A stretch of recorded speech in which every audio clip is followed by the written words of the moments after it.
As we showed you during the fast track, the first track, there's been a lot of wind around southern Colorado this evening. That wind will stay with us throughout the night, but it will taper off at least somewhat.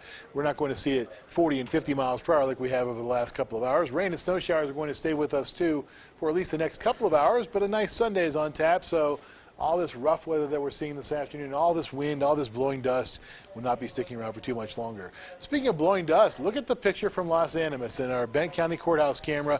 Winds out of the north-northeast at 37 miles per hour. The temperature is still sitting at 51. All that blowing dust is very visible in the camera, and that rain has not been able to knock it down. We've seen a couple of hours worth of rain in La Junta, but not necessarily at Los Animas. At 8th Street and Abbott Lane, meanwhile, it's a much different story. Yeah, it's breezy, but nowhere near as windy as it is out in the eastern plains. The Brakes Plus camera shows us that it's 32 degrees. The temperatures here have dropped off significantly.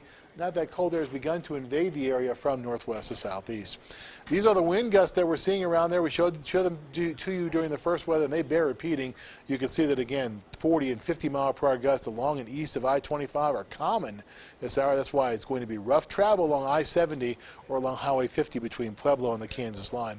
Skyscan satellite and radar, the rain and snow now pushing its way from Colorado into New Mexico, zooming in on the southern portion of the Centennial State. You can see that the rain and snow popped up, especially along I-25 over the last couple of hours, but it's begun to fade away as it's pushed off to the south across the Raton Pass and towards Raton, New Mexico.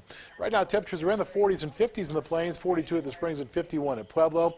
Up into the mountains we go. Temperatures here are sitting in the 20s and 30s. Salida has 39. Skycast. Notice that the rain and snow will go away on the Skycast as well, so it's doing a pretty good job of predicting what's happening in the atmosphere at this hour. We're going to continue to see that Skycast have clear skies throughout our Sunday too. Going through our Sunday morning into our Sunday afternoon, sure, we keep the wind, but we lose most of the clouds, and we also lose almost all the precipitation.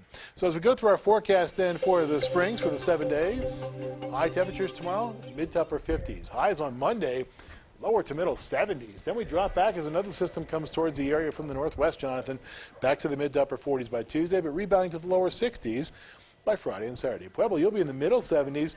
Then you'll see a small chance for rain and snow as well, with high temperatures dropping to the lower 50s before rebounding to the middle 60s by next Saturday. 7-day forecast for Canyon City calls for highs to be sitting in the lower 70s, then dropping to the lower 50s before rebounding to right around 60 by Friday and Saturday. And your Teller County 7-day forecast also calls for a chance for rain and snow on Tuesday. High temperatures for you push 60 degrees on Monday, especially in the Woodland Park area, and they drop off to right around 40 before rebounding to the lower 50s by Friday and Saturday. Big changes in the weather, big ups and downs, not surprising for March in southern Colorado. Incredible to see those mid-70s.